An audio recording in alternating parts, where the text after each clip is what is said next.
Howdy folks, welcome back to Boondockery. Today we're gonna... Is anyone else getting a little bit sick and tired of the Rona?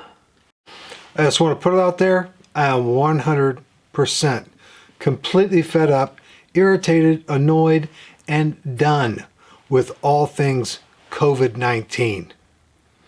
That being said, today's video is going to be about winterizing your electronics gear. These are the typical electronic items that a lot of us will take wild camping with us. And each one of them has one thing in common. They require a battery. And those batteries, a lot of times, do not react very well with cold. Some of them a little better than others. But today I'm going to show you a few tricks to where you will maximize your battery life even in the coldest of conditions. The average winter temperatures for where I live is about 20 degrees, which is about -6 to 7 degrees Celsius. Cold temperatures will affect batteries even if it's 50 to 40 degrees. The colder it gets will affect your battery exponentially as the temperature drops. So what you want to do is you want to be able to think about providing a heat source for your batteries to keep them in an optimum temperature range, so that way they will retain a charge and do the things you need them to do when you need them to do it. To keep those batteries from discharging prematurely, you need to provide a heat source to keep them warm. I use two methods, one of which is natural heat, which comes from my body heat, and the other of which comes from a chemical method, which is a chemical hand warmer in the form of hot hands. We use a lot of different types of electronic devices when we go wild camping. Each one of those electronic devices utilizes a battery. These batteries are of different types. This GPS uses a lithium battery. This angle head flashlight, it uses an alkaline battery. Alkaline batteries discharge much faster in the cold weather than the lithium batteries, both of which, however, need to be kept warm and insulated in order to keep them at their peak performance. Let me give you some ideas of how we go about doing that. The easiest way to keep things warm when we go wild camping is to put it in our pockets. Even though that is much warmer than being exposed to the elements, depending on how your coat or your garment of clothing that has the pockets is made, that's going to change the way that heat is stored and reflected to whatever is inside those, whether it's your hands or your electronic devices. What we want to do is we want to be able to optimize the amount of heat that is there and to retain that heat while it's in there, so that way our electronic devices or our hands will stay warm. Now I have one particular field jacket that I like to wear.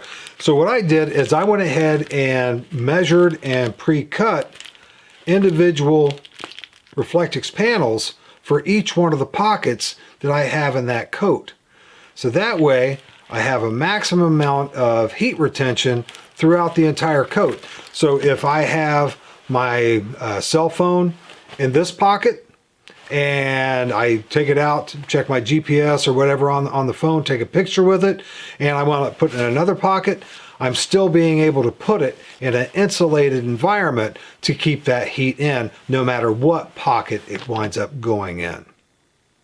Oftentimes when I'm at camp doing camp chores, I'll take my coat off and hang it on a tree branch. Now when I do that, my coat no longer has the heat source, which was me, to be able to keep those electronic devices warm. So what I can do is I can go ahead and put a hand warmer, activate it, and put it in my pocket to keep them warm. That way I have an artificial heat source, but it's still doing the same thing. It's going to be on one side of the electronic device, where the insulation is going to be on the other side of the electronic device, so it's going to reflect back that heat to keep it nice and warm and to keep that battery charge up.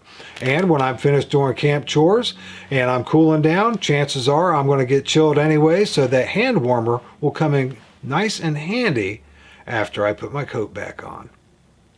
Now, items I would be keeping in my backpack. You could very easily, put hot hands in with those, put them in an insulated bag or what have you. But a lot of those things, it's not really practical to do so. There's like this battery operated lantern.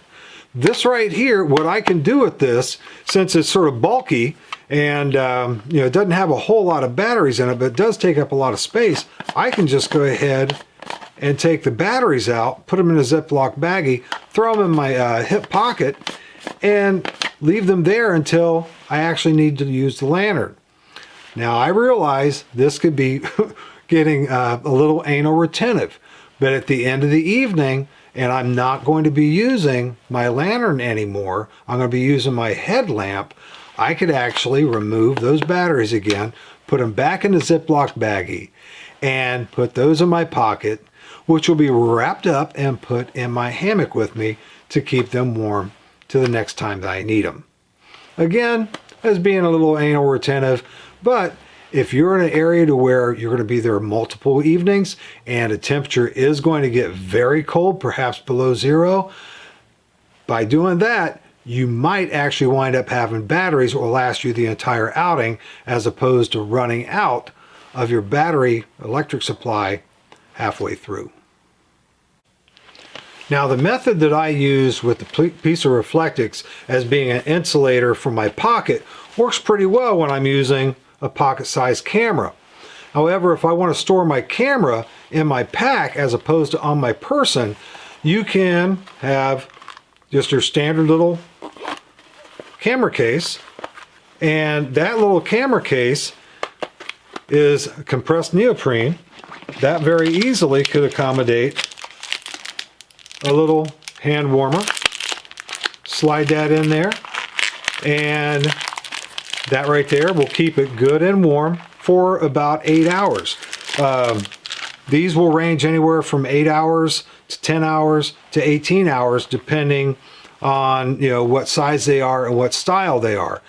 But it would definitely keep it nice and warm if you're really worried about your battery life. This has a rechargeable lithium battery, so it's a little more durable, and if you're looking right around freezing or above, you're usually pretty good to go. You don't really have to worry so much about it, but once it starts dipping down into sub-freezing, especially sub-zero, if it's not going to be on your person with your body heat being able to keep it good and warm, you're going to need to get an artificial heat source in the form of hot hands or something like it in order to keep that battery charge up. Since I started YouTube, I've had to acquire a lot of batteries, and to keep them organized, well, I got this nice little case, and in this nice little case is this nice foam organizer tray, and which works very well as an insulator.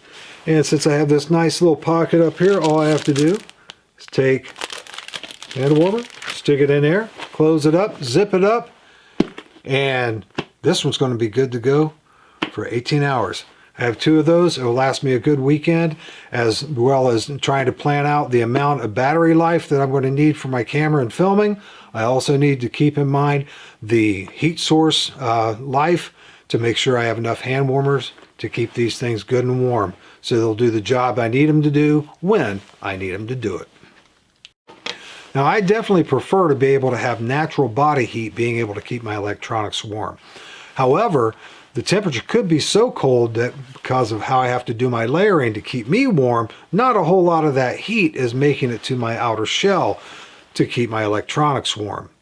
In that case, I made a special pouch out of Reflectix, a little piece of Velcro on it, covered up with camouflage tape just to keep it quiet, and made it large enough to where it would accommodate my cell phone and hand warmers. Slide those down in there and throw it in my pocket. Kept it warm the whole weekend. Now, when you're in an area where the temperature is going to fall below zero, this is worth its weight in gold, especially if you're going to need that signal when you get off the trail at the end of your trip. One of the things that I did do when I first used this, which also helped, is I turned my cell phone off when I was not using it. I know to tell someone to do that today is almost paramount to asking them to remove their left eyeball. They don't want to do it. Now, if you're in the middle of nowhere, your cell phone is going to be searching for signal the entire time. If there's no towers there, what's going to happen is your battery's going to drain. If you put your cell phone on airplane mode, you'll be able to use it in GPS mode, and you'll also be able to use it to take photographs, which most people use their cell phones for when they go wild camping. Well, folks, hopefully the information I shared with you today is going to come in handy and serves you as well as it has me. As always, folks, thank you so much for watching. I'll see you next time.